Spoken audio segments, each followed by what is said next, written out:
The silver locket glinted under the edge of the master bedroom dresser, and my breath caught so sharp it stung my throat. I knew every scratch on its surface, every dent along the hinge, the way the tiny engraving of a wren on its back had worn thin from being clutched through every hard night for 3 years. I'd lost it 6 months prior, tearing my whole apartment apart until my knuckles bled, convinced it had slipped down a drain or vanished into the trash. Now it sat here, in the house I came to clean twice a week, tucked beneath a stack of folded silk scarves that weren't mine. I straightened slowly, the microfiber cloth still bunched in my fist, and glanced toward the closed door. Down the hall I heard laughter, bright, easy, the kind that used to wrap around me like sunlight. It was Lisbeth, the woman who'd been my closest friend since we were teenagers, and beside her was Elmo, the man I'd loved since the day he'd helped me carry boxes into my first apartment. They sounded happy, lighter than I'd felt in months, while I knelt on their floor in scuffed rubber gloves and a faded uniform, earning every dollar to keep my small business afloat. I'd started cleaning houses after my bakery failed. It had been my whole life, every recipe handwritten, every hour spent before dawn, every last cent I'd saved poured into its glass cases and brick oven. When the lease was suddenly terminated and the property sold out from under me, I'd been too ashamed to ask for help, too proud to admit I'd lost everything I'd worked for. Lisbeth had insisted I take the job at their place, saying they needed someone they could trust, that it would be steady pay while I figured things out. Elmo had nodded in agreement, his eyes soft with sympathy, and I'd clung to the offer like a lifeline. For months, I'd swept their floors, polished their windows, organized their shelves, and never suspected a thing. I reached for the locket, my fingers trembling as I closed around it. The metal was warm, like it had been held recently. I flipped it open, and my stomach twisted so hard I thought I'd be sick. Inside, where a tiny photo of my grandmother used to sit, was a picture of Lisbeth and Elmo, foreheads pressed together, grinning like they'd never had a secret between them. That was when I heard Lisbeth's footsteps. I slipped the locket into my pocket and stood fast, smoothing my uniform as she pushed the door open. "Almost done in here?" she asked, her voice light, her smile just as warm as it always was. She wore the cream sweater I'd saved up for 3 months to buy her for her birthday, the one I'd thought looked so perfect against her dark hair. I nodded, unable to speak, and turned back to the dresser. She didn't notice the way my hands shook, or how I didn't look at her once. She just thanked me and walked away, leaving me alone with the thing I'd never thought I'd see again, and the truth I'd never wanted to believe. It didn't make sense.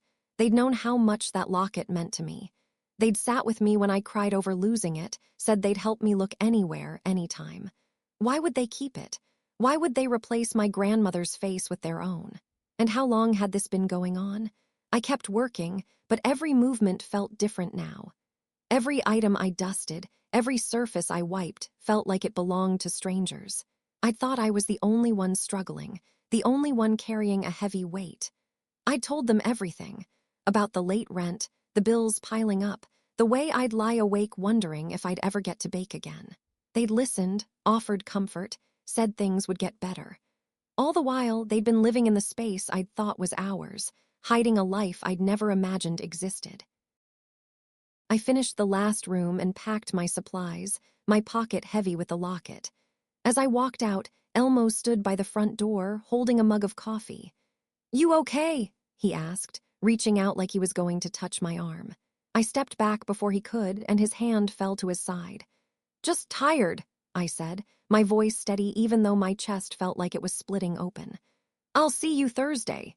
He smiled, that same gentle smile he'd given me when we first met, and nodded. "Take care of yourself, okay?" I drove home with the windows down, the air cold against my face, and thought back to everything I'd missed. The times Lisbeth had canceled our plans last minute, saying she had to work late. The way Elmo had started avoiding my texts, saying he was busy with projects. The gifts they'd given each other that looked strangely familiar, like things I'd mentioned wanting or losing. I'd made excuses for all of it, convinced they were just busy, that I was being too sensitive. Now I saw every lie for what it was, every small omission part of a much bigger betrayal. The anger didn't come all at once. It settled slow, like dust in a room left closed too long, coating every thought I had. I didn't want to hurt them. I didn't want to scream or fight or break things. But I couldn't let them keep pretending, couldn't let them keep living like they hadn't taken everything from me. I'd lost my business, my savings, my home, and now I realized I'd lost the two people I'd trusted most in the world. They'd watched me suffer, and they'd let me, while they built something out of the pieces of what was mine. I started paying closer attention, not as a cleaner, but as someone who knew every corner of their lives. I knew where they kept their important papers, which drawers held their old letters, which shelves held the things they wanted no one to see. I never touched anything I shouldn't, never took anything else, but I looked. And the more I looked, the more I found. In the back of the bottom filing cabinet, beneath a stack of utility bills, was the paperwork for the building where my bakery had stood. The buyer was listed as a company owned by Lisbeth's cousin. The closing date was exactly 1 week after I'd told them I'd finally secured a loan to renew my lease.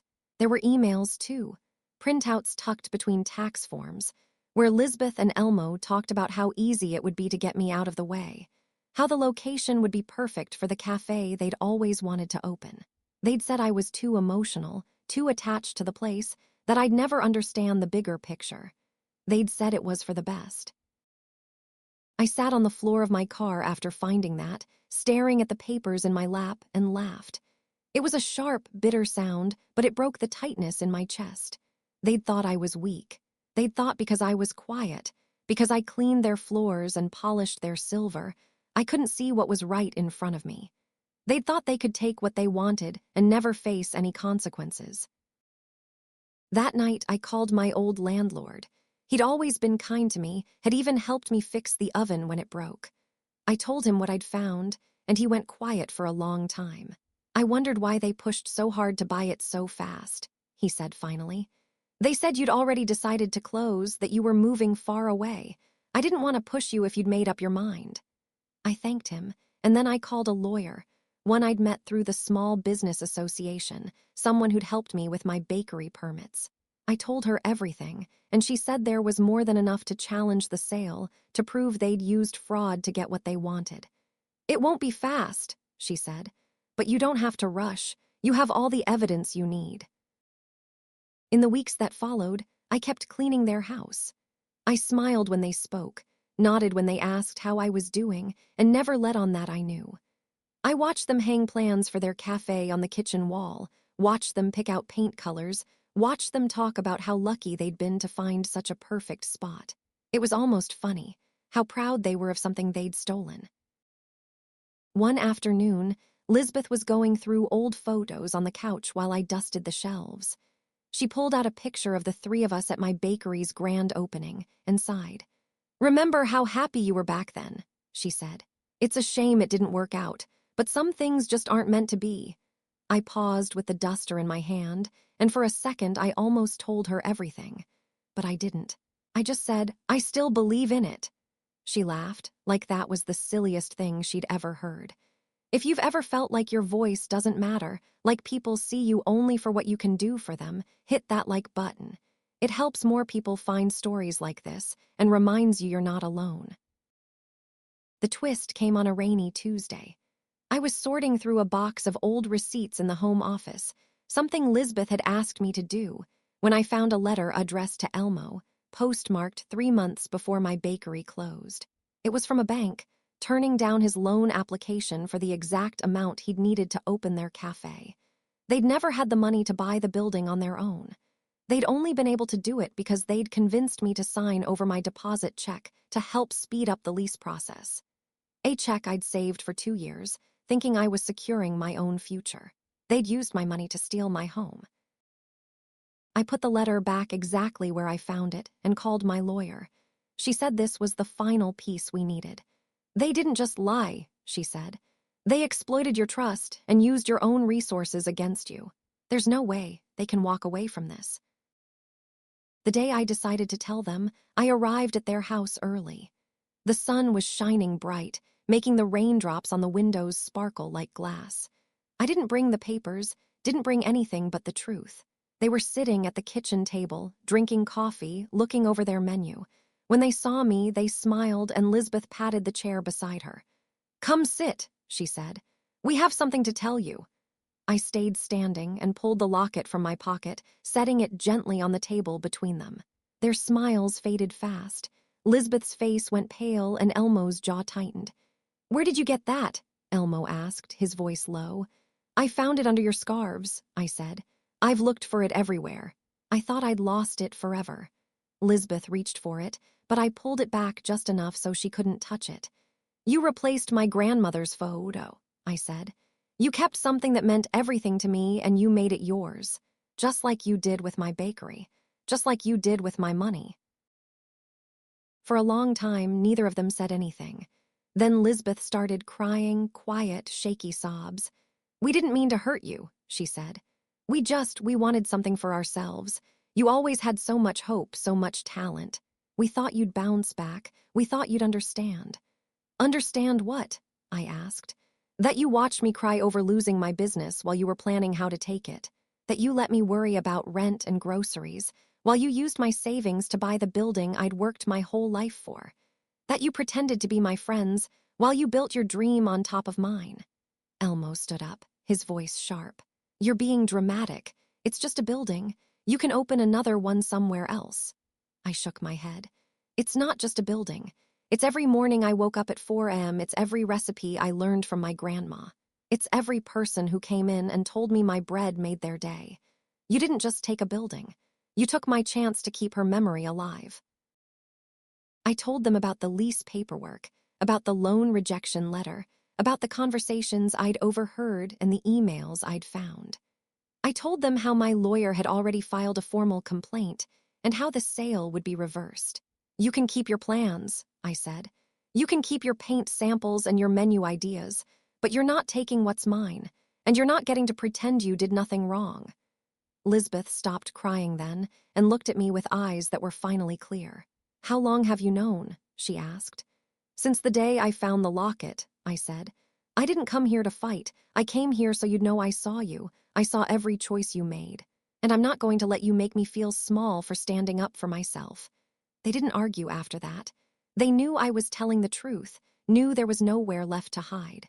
I picked up my cleaning supplies and walked out of their house for the last time.